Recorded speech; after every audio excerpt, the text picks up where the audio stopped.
আল্লাহ রাসূল সাল্লাল্লাহু আলাইহি ওয়াসাল্লাম বলেছেন, কুরবানিকে তুমি কি মনে করছো? একটা কবুল কুরবানি তোমার ফুল সিরাতের রাস্তা পার করার জন্য যানবাহন। বলেন সুবহানাল্লাহ। যে কুরবানি তুমি কি হবে? সিরাতের রাস্তা পার হবে। যার পশমে পশমে আল্লাহ তোমাকে নেকি দান করবে, যার পশমে পশমে আল্লাহ তোমাকে নেকি দান করবে, যার পিঠে আরোহণ করে তুমি 30,000 বছরের রাস্তা, সিরাতের রাস্তা পার হয়ে যাবে। আর এমন কুরবানিকে তুমি কি করতেছো? ল্যাপসাপ দিয়ে কোনো মতে দায়সার পার করার চেষ্টা করতেছো। তুমি নিজের হক মারতেছো, তুমি গরিবদের হক মারতেছো, তুমি আত্মীয় স্বজনের হক মারতেছো। তুমি কি জানো তোমার এই কুরবানির ভিতর তোমার এলাকার কত গরিব, অসহায়, অভাবী, দুঃখী মানুষের হক আছে, তোমার আত্মীয় স্বজনের হক আছে। প্রত্যেকের হককে তুমি মেরে তুমি ছোট্ট একটা কুরবানি দিয়ে কোনো মতো দায়সারে পার হয়ে চলে যাবে। এমন বুদ্ধি তোমাকে কে দিল? কে তোমাকে এটা বুঝাইলো যে এটা কুরবানি? আলহামদুলিল্লাহ, আলহামদুলিল্লাহ নাহমাদুহু ওয়া নাস্তাঈনুহু ওয়া নাস্তাগফিরুহু ওয়া নু'মিনু বিহি ওয়া নাতাওয়াক্কালু আলাইহি ونعوذ بالله من شرور أنفسنا ومن سيئات أعمالنا من يهده الله فلا مضل له ومن يضلل فلا هادي له ونشهد أن لا إله إلا الله وحده لا شريك له ونشهد أن سيدنا ومولانا محمدا عبده ورسوله أما بعد فأعوذ بالله من الشيطان الرجيم بسم الله الرحمن الرحيم وإذ ابتلى إبراهيم ربه بكلمات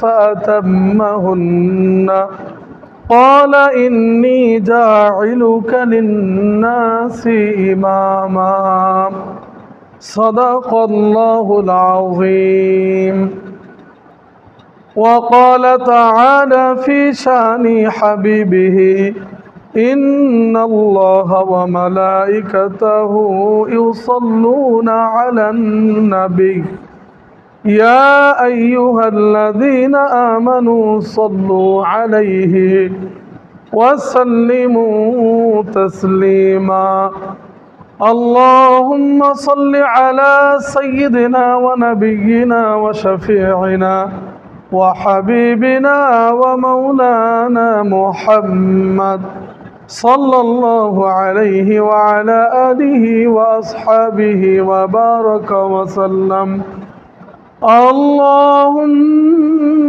صل على سيدنا ونبينا وشفيعنا وحبيبنا ومولانا محمد صلى الله عليه وعلى آله وأصحابه وبارك وسلم আলহামদুলিল্লাহ। মুআজ্জাজ হাজিরিন, সম্মানিত মুসল্লিয়ান কিরাম, শুকরিয়া আদায় করি মহান আল্লাহ পাক রব্বুল আলামিনের দরবারে যে আল্লাহ পাক রব্বুল আলামিন আমাদেরকে বিভিন্ন কাজকর্ম থেকে ফারেক করিয়া আল্লাহ তাআলার ঘরে, আল্লাহ তাআলার দাসত্ব, আল্লাহ তাআলার গোলামি করার জন্য আপনাকে আমাকে সর্বাগ্যে আসার এবং বসার সুযোগ দান করলেন। এজন্য শুকরিয়াতান আমরা সবাই বলি আলহামদুলিল্লাহ। অতঃপর আল্লাহ পাকের হাবিব সৈয়দুল কাউনাইন সাকিব আল মুজনিবিন হাবিবে কিবরিয়া, বিশ্ব মুক্তির মানবতার দূত, নবিউল মুরসাল, রাসূল আরবি ওয়াল আজম হুজুর আকরাম সাল্লাল্লাহু আলাইহি ওয়া আলিহি সাল্লামের উপর এবং তিনার সম্মানিত আলো আসহাবের উপর কোটি কোটি দরুদ ও সালামের হাদিয়া বর্ষিত হোক। সকলে আমরা বলি সাল্লাল্লাহু আলাইহি ওয়াসাল্লাম। মুহতারাম হাজিরিন, আল্লাহ পাক রব্বুল আলামিন বলেন, ওয়া ইয ইবতালা ইব্রাহিমা রাব্বুহু,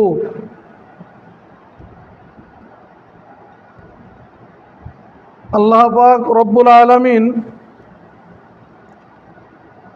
সৈয়দনা ইব্রাহিম আলাইহিসসালামের ব্যাপারে বলেন যে, আর তোমরা স্মরণ করো যখন ইব্রাহিমকে আমি ফাআতাম্মাহুন্না, অনেক বিষয়ের উপরে আমি তাকে কি করেছিলাম, পরীক্ষা করেছিলাম।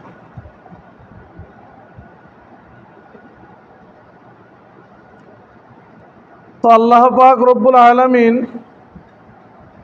সৈয়দনা ইব্রাহিম আলাইহিসসালামকে কি করেছিলেন, অনেক বিষয়ের উপর পরীক্ষা করেছিলেন।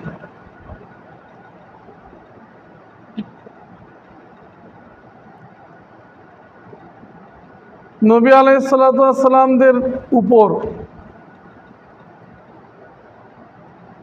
যে মুসিবত, যে বালা আল্লাহর পক্ষ থেকে আসেন, এগুলো আপনার আমার মতন উম্মতের উপর আসা বালা মুসিবতের চাইতে অনেক বেশি কি কঠিন হয়।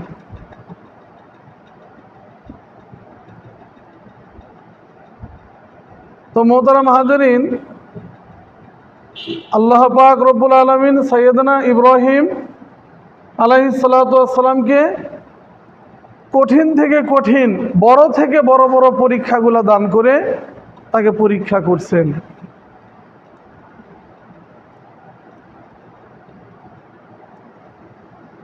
এক পরীক্ষা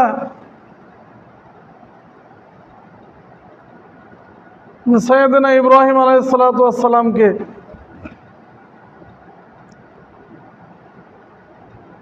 ছোট থেকেই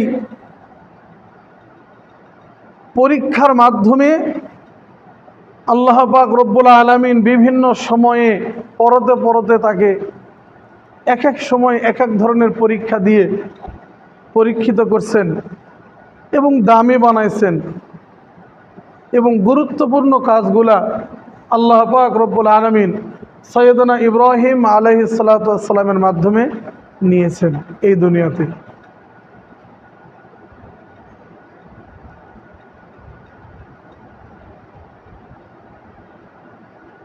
অনেক বয়স হয়ে যাওয়ার পরে আল্লাহ পাক রব্বুল আলামিন সৈয়দনা ইব্রাহিম আলাইহিসসালামকে এক পুত্র সন্তান দান করেন,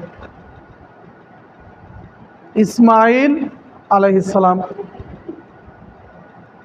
যখন ইসমাইল আলাইহিসসালাম হন, ওই মুহূর্তে কেবলমাত্র ইব্রাহিম আলাইহিসসালামের একটাই মাত্র পুত্র সন্তান। ইব্রাহিম আলাইহিসসালামের আরো পুত্র সন্তান ছিলেন, কিন্তু ওই মুহূর্তে একজনই, কেবল ইসমাইল আলাইহিসসালাম। পরবর্তীতে আরো পুত্র সন্তান হয়েছে। তো এই সন্তানকে জন্মের পরেই আল্লাহ পাক রব্বুল আলামিন ফরমান দিলেন যে শিশু ইসমাইল আর তার মা হাজেরাকে নির্বাসনে দিতে হবে। কোথায়? বলে সিরিয়া থেকে একেবারে আরবের মক্কা যেখানে অবস্থিত, এই এরিয়াতে। আপনারা ম্যাপে দেখলে বুঝতে পারবেন যে সিরিয়া কোথায় আর সৌদি আরবের এরিয়ার ভিতরে মক্কা ভূমি কোথায়।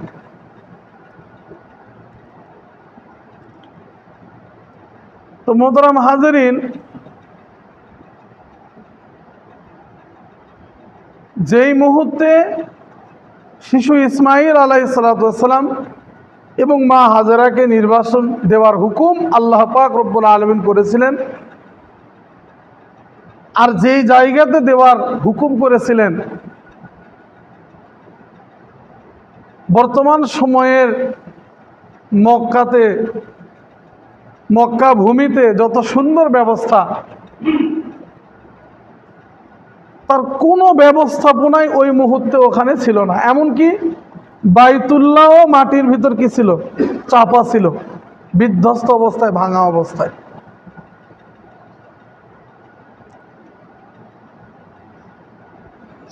সাইয়েদনা আদম আলাইহিসসালাম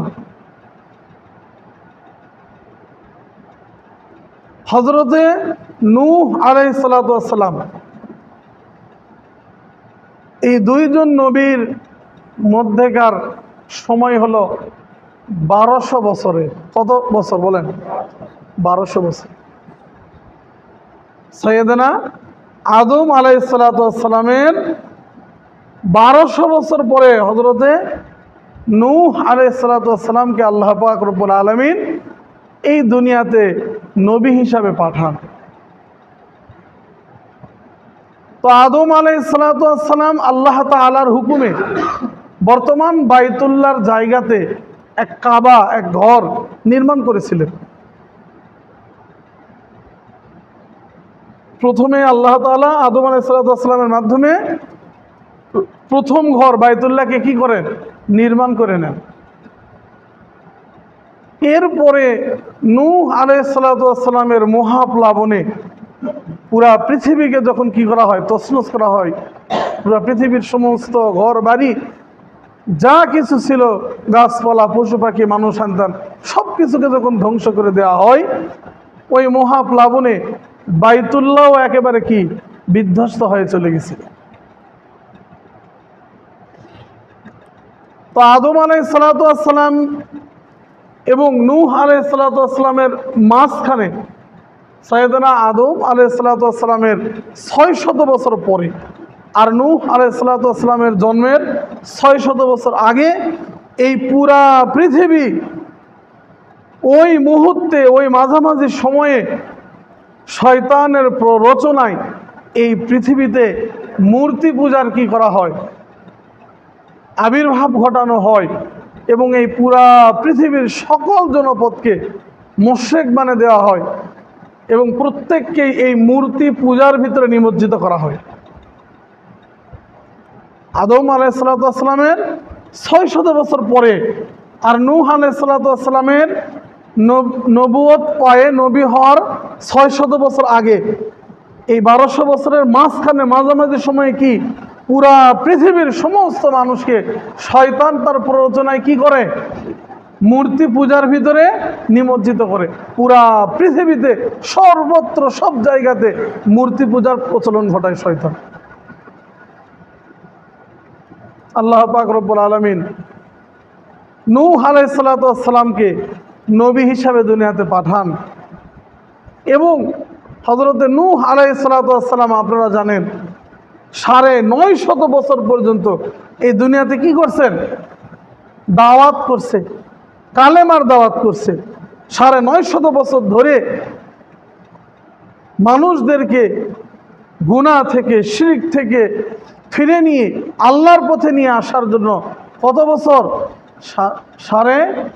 950 বছর কি করেন? মেহনত করেন। 950 বছরের মেহনতে কতজন? 40 জন কি উম্মত পাইছে? কতজন বলেন? 40 জন উম্মত পাইছে 950 বছরের কি মেহনতে।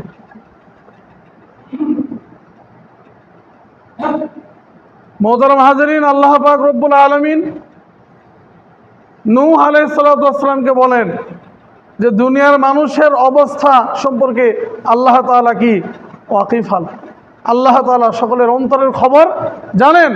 কাজে আল্লাহ পাক রব্বুল আলামিন নূহ আলাইহিস সালাতু ওয়াস সালামকে বলেন যে তোমার যে 40 জন উম্মত আছে, এই উম্মতকে নিয়ে আর আমি আল্লাহ দুনিয়াতে যত জীবজন্তু পাঠাইছি তাদের এক জোড়াকে নিয়ে তুমি এক বিশাল কিস্তি তৈরি করো, এক নৌকা বানাও। একটা কি বানাও? নৌকা বানাও। নৌকা বানানো হয়ে গেলে ওই 40 জন উম্মত আর যত পশু পাখি আছে, এই পশু পাখি জীবজন্তুদের এক জোড়াকে, গরু ছাগলের এক জোড়া, মহিষের এক জোড়া, পশু পাখির এক জোড়াকে কিস্তিতে উঠায় নাও। এই 40 জন উম্মত সহ আমি আল্লাহ পাক রব্বুল আলামিন মহাপ্লাবন দিয়ে এই পুরা দুনিয়াকে কি করব? সাফ করব, তছনছ করব। কারণ পুরা দুনিয়ার সব মানুষ তখন কিসে? মূর্তি পূজায় নিমজ্জিত, শিরিকের ভিতর নিমজ্জিত। তো মহাপ্লাবনে সব শেষ হয়ে যাবে। কেবলমাত্র নূহ আলাইহিস সালামের কিস্তিতে থাকা কতজন? 40 জন উম্মত, আর প্রত্যেক জীবজন্তুর জোড়ায় জোড়ায় এক একটা করে কি জোড়া, এরা শুধু বাঁচে, সব কি মহাপ্লাবনে শেষ। ওই মহাপ্লাবনে আল্লাহ তাআলার ঘর কাবাও কি তছনছ হয়ে গেছিল, ধ্বংস হয়ে গেছিল, তার উপরে মাটি চাপা পড়েছিল। নূহ আলাইহিস সালামের কিস্তি যে 40 জন উম্মত ছিল, তার ভিতরে 3 জন ছিলেন নূহ আলাইহিস সালামের কি সন্তান, হাম, শাম আর ইয়াফিস। হাম, শাম আর কি ইয়াফিস, এই 3 জনের দ্বারা নেক্সট জেনারেশন দুনিয়াতে কি হয়েছে, চালু করছে আল্লাহ পাক রব্বুল আলামিন। পুরা পৃথিবীতে আবার কি করছে, আবাদ করছে।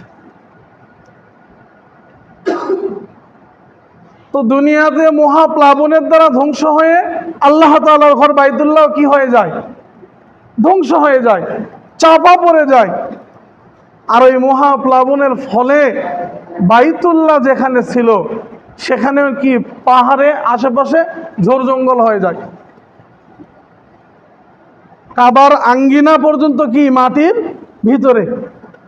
এমন একটি জায়গাতে আল্লাহ পাক রব্বুল আলামিন সাইয়েদনা ইব্রাহিম আলাইহিস সালামকে কি দেন, নির্দেশ দান করেন যে তোমার এই শিশু ইসমাইল আর হাজরাকে কি করো, নির্বাসিত করতে হবে ওই জায়গাতে। কারণ আল্লাহ পাক রব্বুল আলামিন সাইয়েদনা ইব্রাহিম আলাইহিস সালামকে একেবারে ছোট থেকেই পরীক্ষা দিয়ে দিয়ে, তার মাধ্যমে পরীক্ষা নিয়ে নিয়ে পরীক্ষিত করে সাইয়েদনা ইব্রাহিম আলাইহিস সালামকে গুরুত্বপূর্ণ দায়িত্ব দিয়ে দিয়ে এই দুনিয়াকে আল্লাহ পাক রব্বুল আলামিন আবাদ করে নিতে চায়। যেহেতু পরীক্ষা সবচাইতে ইব্রাহিম আলাইহিস সালামের উপর বেশি আসছে, কাজেই আল্লাহ পাক রব্বুল আলামিন তাকে কি গুরু দায়িত্ব দুনিয়াতে দান করছেন। তো মুহতারাম হাজিরিন,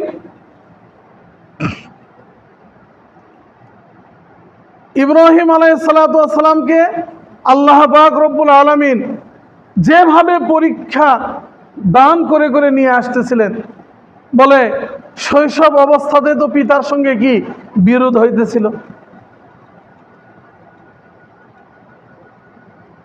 সাইয়েদনা নূহ আলাইহিস সালাম তার সন্তানদেরকে নিয়ে এই দুনিয়া যখন আবাদ করেন, তারা পরিকল্পনা মাফিক বাবেল শহর কি করেন, তৈরি করেন। অত্যন্ত সুচারুরূপে একটি শহর নির্মাণ করেন, সুরক্ষিত শহর, বাবেল শহর। বর্তমান বাবেল এটা না,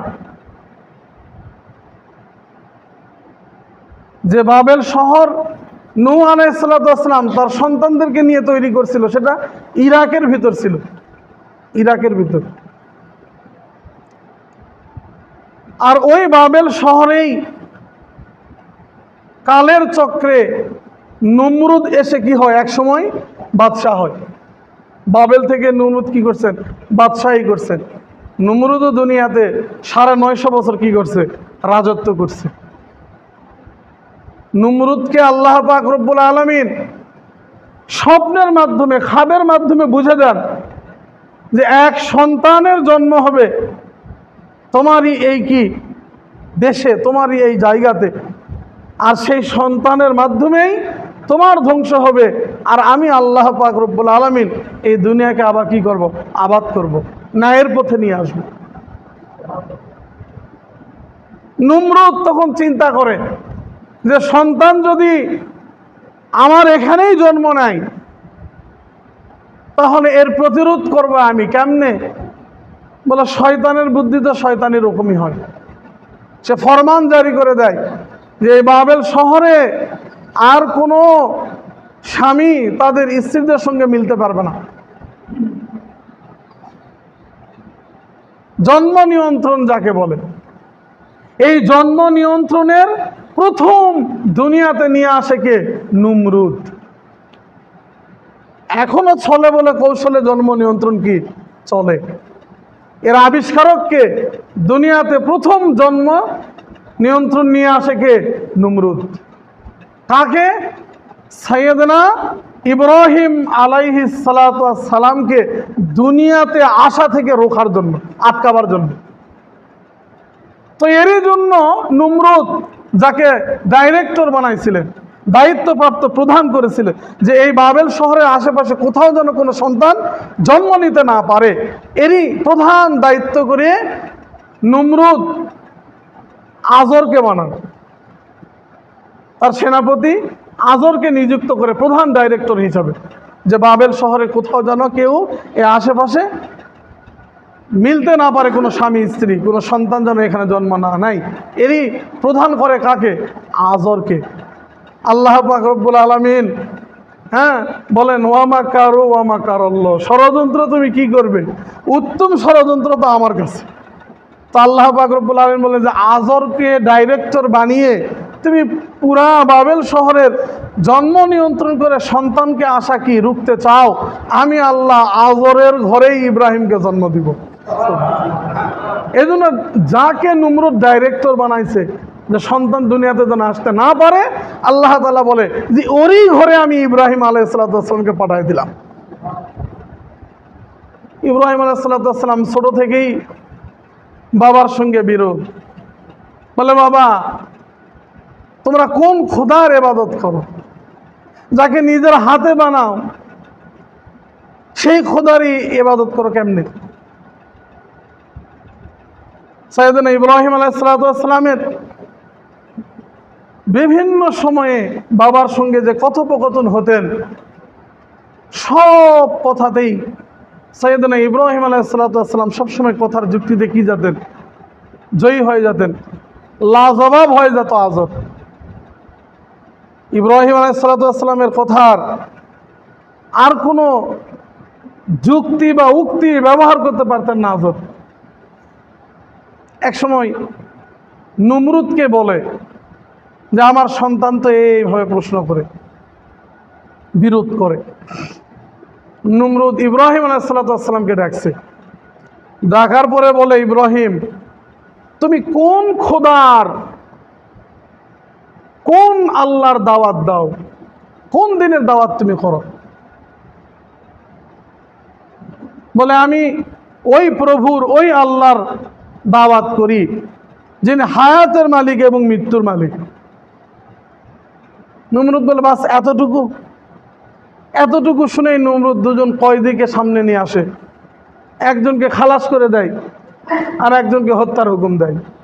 দিয়ে বলে, দেখো আমি একজনকে বাঁচাইতে চাইছি তাই বাঁচছে, আমি একে হায়াত দিলাম, আর একজনকে মারতে চাইছি সে মারা গেছে, মৌত দিলাম। তাহলে তুমি তো হায়াতের মালিক, মৌতের মালিক, এমন খোদার দাসত্ব করতে চাও, আমি তো সেই খোদা। নাউজুবিল্লাহ। ইব্রাহিম আলাইহিস সালাম বলেন যে আমার খোদার এইরকম দুই একটা কাজ না, আমার খোদার আরো কাজ আছে। বলে, কি কাজ? বলে, আমার খোদা, আমার প্রভু তো প্রতিদিন পূর্ব দিক থেকে সূর্য উঠায় আর পশ্চিম দিকে সূর্যকে কি ডুবায়। তো যদি তুমি পারো তাহলে এইরকম দেখাও, পূর্ব দিক থেকে সূর্য না উঠায় তুমি অন্য কোনো দিক থেকে সূর্যকে উঠায় দেখাও, যদি তুমি সত্যিকারের কি হও, খোদা হও। বলেন তো, নমরুদের দাদার বাবারও ক্ষমতা আছে সূর্যকে পূর্ব দিক থেকে না উঠায় উত্তর দক্ষিণ থেকে উঠাইবে? নমরুদ যখন এইভাবে কথাই ইব্রাহিম আলাইহিস সালামের কাছে হেরে যায়, রাগ হয়ে যায়। এটা স্বাভাবিক কথা। দেখবেন যখন মানুষ কি হয়ে যায়, নিরুপায় হয়ে যায়, তখন শেষ অস্ত্র কি? ক্ষমতা প্রয়োগ করে এখন হলেও তাকে কি করো? দাবায় দাও। রাগ হয়ে গেছে, ইব্রাহিম আলাইহিস সালামকে গ্রেফতার করছে, তার জন্য আগুন প্রজ্বলিত করছে, চরকের উপর উঠাইছে, ইব্রাহিম আলাইহিস সালামের পোশাককে খুলে ফেলছে। একেবারে বিবস্ত্র অবস্থায় ইব্রাহিম আলাইহিস সালামকে প্রজ্বলিত আগুনের ভিতর কি ছাড়ার জন্য হুকুম করছে, আর বলছে যে তুমি তোমার খোদার কালেমাকে বাদ দাও, আমি নমরুদ, আমাকে খোদা হিসাবে মানো, তাহলে আমি তোমাকে এই মুহূর্তে বাঁচাই দিব। ইব্রাহিম আলাইহিস সালাম কি বলেন? যে আগুনের ভিতরেই যাব, তবু আমি আমার খোদার দিন তথা কালেমাকে ছাড়ব না। বলে ইব্রাহিম আলাইহিস সালামকে যখন আগুনে ফেলাবার হুকুম হয়ে গেল, আল্লাহ পাক রব্বুল আলামিন উপর থেকে দেখতেছেন যে ইব্রাহিম এখন আগুনে পড়ার জন্য প্রস্তুত, আমার দিন ছাড়তে প্রস্তুত না। আল্লাহ পাক রব্বুল আলামিন এই মুহূর্তে আগুনকে হুকুম দেয়, কুলনা ইয়া নারু কুনি বারদাও ওয়া সালামান আলা ইব্রাহিম। আগুনকে আল্লাহ হুকুম দিচ্ছে যে আগুন সাবধান, আমার খলিল, আমার বন্ধু ইব্রাহিম তোমার ভিতরে আসতেছে, তুমি তার জন্য কি হও? শান্তিদায়ক আগুন হও, জায়গা হও। আবার কি এত বেশি ঠান্ডা হয় না যে বরফের মতো জমে যাবে, না এমন না, শীতাতপ নিয়ন্ত্রিত হয়ে যাও, এমন বাগিজায় পরিণত হও যেখানে আমার ইব্রাহিমের কোনো কষ্ট হবে না। বলে এখন উপর থেকে নমরুদ কয়, এই আগুন সারা বৎসর দেখে আসলাম, তুমি যাকেই তোমার ভিতরে দেওয়া হয় তাকেই তুমি ভস্ম করে দাও, আজকে আমার শত্রু ইব্রাহিমকে তোমার ভিতর ফেললাম আর তুমি তাকে পুরাচ্ছ না, কি তোমার কি ক্ষমতা হারে গেল? আগুন বলে, আল্লাহর হুকুমে আগুন বলে যে নমরুদ, আমি আমার জ্বালাবার ক্ষমতাকে হারাই নাই, বরঞ্চ আমি আমার রবের হুকুমকে কি করতেছি? পালন করতেছি। আমার রব ইব্রাহিমের জন্য আমাকে বাগিজা হতে বলছে, তাই আমি কি শীতাতপ নিয়ন্ত্রিত বাগিজায় পরিণত হয়েছি। আমার আগুন, আমার জ্বালাবার ক্ষমতা সম্পর্কে যদি তোর কোনো সমস্যা মনে হয় তো তুই আমার ভিতরে একবার আসে দেখ যে আমি জ্বালাবার ক্ষমতা হারে ফেলছি কিনা। বলেন তো, যে আগুনকে দিয়ে নমরুদ ইব্রাহিম আলাইহিস সালামকে পুরাইতে চাইছে, লজ্জিত করতে চাইছে, আল্লাহ তাআলা বলে ওই আগুনকে দিয়েই পুরা পৃথিবীর মানুষের সামনে আমি তোকে লজ্জিত করব। আল্লাহ তাআলা যা চাইছে তাই হয়েছে। ইব্রাহিম আলাইহিস সালাম বেঁচে গেছে, নমরুদ লজ্জিত হয়েছে। এইভাবে ইব্রাহিম আলাইহিস সালামকে আল্লাহ পাক রব্বুল আলামিন বিভিন্ন সময়ে বিভিন্নভাবে বড় বড় বড় বড় পরীক্ষা নিয়েছেন, ঠিক কিনা? তো ওই যে প্রথমে যে কথা আমরা বলেছিলাম যে শিশু ইসমাইল আর মা হাজারাকে নিয়ে নির্বাসনে কোথায়? মক্কায়। সেই সিরিয়া থেকে মক্কায় তাকে নির্বাসন দিতে হবে। আর তখন কাবাও কি ছিল? মাটির নিচে চাপা ছিল বিধ্বস্ত অবস্থায়। আল্লাহ পাক রব্বুল আলামিন নমরুদ যখন ইব্রাহিমকে আগুনে ফেলায় আর এই পরীক্ষায় যখন ইব্রাহিম আলাইহিস সালাম কি জয়ী হয়, তখনই আল্লাহ পাক সিদ্ধান্ত নিয়ে ফেলছে যে ইব্রাহিমকে আমি কি বানাবো? ইমাম বানাবো, পৃথিবীবাসীর নেতা বানাবো, ইমাম বানাবো এবং মিল্লাতের কি পিতা বানাবো। সুবহানাল্লাহ বলবেন না? এবার যখন সন্তানকে নির্বাসন করে ওই মক্কা নগরীতে পাঠান, কেন? বলে আল্লাহ পাক রব্বুল আলামিন নূহ আলাইহিস সালামের প্লাবনে যে বাইতুল্লাহ কি হয়ে গেছিল? ধ্বংস হয়ে গেছে। ওই বাইতুল্লাহকে পুনরায় আবার কি করবেন? দুনিয়াতে বানাইবেন এবং দুনিয়াতে আবার আল্লাহ পাক রব্বুল আলামিন তার বাইতুল্লাহর কি করবেন? তাওয়াফের ব্যবস্থা করবেন। সুবহানাল্লাহ। তো সন্তান যখন কেবল একটু কি চলাফেরার বয়সে আসছে, আল্লাহ তাআলার পক্ষ থেকে আবার পরীক্ষা। কি পরীক্ষা? বলে তাকে স্বপ্নে দেখানো হইতেছে যে তোমার প্রিয় বস্তুকে কুরবানি করো। প্রথম দিনের স্বপ্নের পরে 200 দুম্বা কি করছে? কুরবানি করছে আল্লাহর জন্য। বলে আবার স্বপ্ন আঁকি, পরের দিনের স্বপ্নের পরে উনি কি করছেন? আবার 200-400 উট কি করছে? কুরবানি করছে। পরের দিন আবার একই স্বপ্ন। তখন বুঝে ফেলছে যে বর্তমানে আমার কাছে সবচাইতে প্রিয় কি?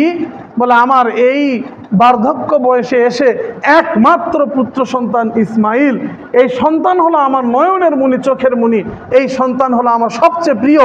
আর আল্লাহ তাআলা আমার প্রিয় বস্তুকে কুরবানি করার হুকুম করছে। আমি বুঝে ফেলছি যে আমার এই সন্তানকে আল্লাহ তাআলা তার জন্য উৎসর্গিত চাই। তো আল্লাহ তাআলা এমন ধৈর্যশীল সন্তান দিয়ে দিছে। সন্তানকে নিয়ে ইব্রাহিম আলাইহিস সালাম বলতেছিলেন যে বাবা আমি তো এই দেখতেছিলাম, আল্লাহু আকবার, যেমন পিতা তেমন তার সন্তান, নবীর ঘরের নবী, হ্যাঁ, জলিলুল কদর নবী, বলে সন্তানকে বলতে দেরি, সন্তান তার বাবাকে উত্তর দিতে দেরি হয় নাই। বাবা আল্লাহ তাআলা নবীদেরকে যা দেখান এগুলা মিথ্যা না, নবীদের স্বপ্নগুলা সত্য হয়, নবীদের স্বপ্নগুলা কি সত্য হয়। আপনি নিঃসন্দেহে আমাকে স্বপ্নে যা দেখেছেন আপনি তাই করেন, আপনি আমাকে জবাই করার জন্য প্রস্তুত হয়ে যান, ইনশাআল্লাহ আপনি আমাকে ধৈর্যশীলদের ভিতর পাইবেন। বলে রাজি হয়ে গেছে। ইতিহাস বলতেছি না, সময় সংক্ষিপ্ত, শুধু চুম্বক কথাটা বোঝার চেষ্টা করি। প্রস্তুত হয়ে গেছে জবাই করার জন্য, জবাই করতেছে। আল্লাহ তাআলা ইসমাইলকে সরাই দিয়ে এক মহাজন্তু কি দুম্বা দিয়ে তাকে জবাই করে নিছেন। আল্লাহ তাআলা বলেন, পেয়ারে হাজরিন, আল্লাহ তাআলা বলেন যে ইব্রাহিম তুমি তো স্বপ্নকে সত্য প্রমাণিত করলে। আল্লাহ তাআলার এটা এত ভালো লাগছে যে এইভাবেই বলছে কোরআন যে ইব্রাহিম তুমি তো স্বপ্নকে সত্য করে দেখালে। এই যে একটা ত্যাগ, কত বড় একটা ত্যাগ হলো কুরবানি, সর্বোচ্চ ত্যাগ দেওয়াটার নাম হলো কুরবানি। আল্লাহু কারীম। আর আজকে আমরা কুরবানিটাকে কি হিসাবে নিতেছি বলেন? আজকে আমরা কুরবানি দিতেছি, যারা সামর্থ্য রাখি, যারা কুরবানি যাদের উপর ওয়াজিব হয়ে গেছে, সামর্থ্যবান যারা কুরবানি দেওয়ার মতো আমরা আছি, আজকে আমরা যেন তেনভাবে একটা কুরবানি দিয়ে শেষ করতেছি। এখানে লাখ টাকার মালিকও চিন্তা করে এক ছাগল দিয়ে পার করে দেই, কোটি টাকার মালিকও চিন্তা করে ছোটোখাটো একটা ছাগল দিয়ে পার হয়ে যায়। মোহতারাম হাজেরিন, একবার চিন্তা করেন কুরবানির ইতিহাসটা কোথা থেকে আসলো, আর সেই ত্যাগটা কি ছিল, আর আমরা কুরবানিটাকে কি হিসাবে নিলাম। আজকে আমরা কোটি কোটি টাকার মালিক হবার পরেও এক ছাগল দিয়ে, একটা ভাগে গরু দিয়ে, বা একাই একটা ছোটোখাটো কিছু দিয়ে আমি মনে করতেছি হ্যাঁ আমার এটা হয়ে গেছে। কেমনে সম্ভব? কেমনে সম্ভব বলেন? কোন ত্যাগের নাম কুরবানি? আর আপনি আমি কি করতেছি? হ্যাঁ, আপনি আমি কি করতেছি? আপনার আমার কাছে 1000 টাকার একটা নোট আছে, মনে করেন খুব যত্ন করে এই নোটটাকে বাক্সের ভিতর রাখছি, তো বাক্সের ভিতরে উই পোকা উঠছে, নোটের গুরুত্বপূর্ণ সব পয়েন্টগুলা খায় ফেলছে, 1000 টাকা সাদা করে ফেলছে। বলেন 1000 টাকি নোট উই পোকায় গুরুত্বপূর্ণ নাম্বারগুলা সহ সব কিছু যখন খায়ে চালনের মতন সাদা করে ফেলে, এই টাকার আর কোনো মূল্য থাকে? বলে টাকা 1000 টাকি নোট আমার প্রিয় ছিল, যত্ন করে বাক্সে রাখছি। আমার এই রকম আরো প্রিয় মানুষ দুনিয়াতে আছে কিনা? আছে। যেমন আমার মা বাবা ভাই বোন বন্ধু বান্ধব, এরাও আমার কাছে প্রিয়, টাকা সম্পদও প্রিয়, এরাও প্রিয়। তো প্রিয় জিনিস টাকাকে বাক্সে রাখছিলাম, ওই পোকায় খায় চালনির মতন সাদা করছে, এই টাকাতে যখন আর কোনো কাজ হবে না, যখন চালানো যাইতেছে না, এইরকম একটা টাকা নিয়ে আমি আমার এক প্রিয় বন্ধুকে দিলাম, গিফট করলাম যে বন্ধু আমার এই প্রিয় টাকা ওই পোকায় খায় করছে সাদা, তুমিও প্রিয়, টাকাটাও আমার প্রিয়, তো প্রিয় হিসাবে এই সাদা হওয়া সিরা ফাটা টাকাটা আমি তোমাকে দিলাম। বলেন বন্ধু খুব খুশি হবে তো? হ্যাঁ, অসল টাকা প্রিয় বন্ধুকে দিলে কি খুশি হয়? হ্যাঁ, তো আপনি আমিও তো আজকাল ল্যাপসাপ দিয়ে কোনো মতে ছাগল ভাগে গরু এইটা কিছু একটা করে পার হয়ে যাওয়ার চেষ্টা করতেছি। যে গরুকে 4 বছর 8 বছর 10 বছর কি করলাম, হালে চালাইলাম, এখন তো হাল নাই, দুধ দুয়ে খাইলাম, বাছুর টাছুর নিলাম, গরু আর চলবারই পারতেছে না, এখন আসে কি করলাম যে আল্লাহর রাস্তায় এবার এটাকে কুরবানি। অসল যখন আর চলতেছে না গরু, বলে সব বিয়ান নিয়ে বাছুর টাছুর নিয়ে আর চলেই না এই গরু, এবার আমি কি নিয়ত করলাম, আল্লাহর হস্তে এটাকে কুরবানি। কোথায়, কোন নিয়তে, কোন জায়গাতে, কোন বস্তুকে আমি চাপাই দিতেছি খেয়াল করছেন একবারও? ইব্রাহিম আলাইহিসসালাম সেদিন কোন ত্যাগটা করছিল, আর আমি আপনি ওই ইতিহাসিক কুরবানি, ওইটাই কুরবানি। আজকে যদি দুম্বা না হতো, ইসমাইল জবাই হয়ে যেত, ওখানে আপনার আমার সন্তানকেও জবাই করা লাগতো, হয়তো বা আমি আপনিও ছুরির নিচে থাকতাম। কি কথা বোঝেন নাই? ওই সর্বোচ্চ ত্যাগের জায়গা হলো কুরবানির ইতিহাস, আর সেইটাকে আপনি আমি আজকে কি কোনো মতে দায় সারা হিসাবে একটা কুরবানি করতেছি। মোহতারাম হাজারিন, খবরদার খবরদার খবরদার, দায় সারা কুরবানি এগুলো একটাও কবুল হবে না। দায় সারা কুরবানি এগুলো একটাও কবুল হবে না। ধোকা দিয়েন না, ধোকা দিয়েন না, ধোকা দিয়েন না। আল্লাহ রাসূল সাল্লাল্লাহু আলাইহি ওয়াসাল্লাম বলছেন, কুরবানিকে তুমি কি মনে করছো? একটা কবুল কুরবানি তোমার ফুলসিরাতের রাস্তা পার করার জন্য যানবাহন। বলেন সুবহানাল্লাহ। যে কুরবানি তুমি কি হবে, সিরাতের রাস্তা পার হবে। যার পশমে পশমে আল্লাহ তোমাকে নেকি দান করবে, যার পশমে পশমে আল্লাহ তোমাকে নেকি দান করবে, যার পিঠে আরোহণ করে তুমি 30,000 বছরের রাস্তা, সিরাতের রাস্তা পার হয়ে যাবে। আর এমন কুরবানিকে তুমি কি করতেছো, ল্যাপসাপ দিয়ে কোনো মতে দায়সার পার করার চেষ্টা করতেছো। তুমি নিজের হক মারতেছো, তুমি গরিবদের হক মারতেছো, তুমি আত্মীয় স্বজনের হক মারতেছো। তুমি কি জানো তোমার এই কুরবানির ভিতর তোমার এলাকার কত গরিব, অসহায়, অভাবী, দুঃখী মানুষের হক আছে, তোমার আত্মীয় স্বজনের হক আছে। প্রত্যেকের হককে তুমি মেরে তুমি ছোট্ট একটা কুরবানি দিয়ে কোনো মতো দায়সারে পার হয়ে চলে যাবে, এমন বুদ্ধি তোমাকে কে দিল? কে তোমাকে এটা বুঝাইলো যে এটা কুরবানি? কে বুঝাইলো এটা তোমাকে, বুঝাইলো এটা কুরবানি? মোহতারাম হাজারিন, এই জন্য কুরবানির সঠিক ইতিহাস বুঝে আল্লাহ তাআলা যাকে যেভাবে যে পরিমাণের সম্পদ দান করছে, তার সম্পদের পরিধি বুঝে তাকে অবশ্যই কুরবানি দিতে হবে, অবশ্যই কুরবানি দিতে হবে, অবশ্যই তাকে সে অনুপাতে কুরবানি দিতে হবে। অন্যথায় এগুলা ল্যাপসাপ দেওয়া কুরবানির কোনো দাম আল্লাহর কাছে থাকবে না। আল্লাহ পাক রব্বুল আলামিন আমাদেরকে সঠিকভাবে কুরবানির ইতিহাস থেকে সঠিক বুঝ নিয়ে সঠিকভাবে আল্লাহর হস্তে কুরবানিগুলা দেওয়ার তৌফিক দান করুক। সকলে বলে আল্লাহুম্মা আমিন। ইনশাআল্লাহ আগামী জুমা থেকে ধারাবাহিকভাবে আমরা কুরবানি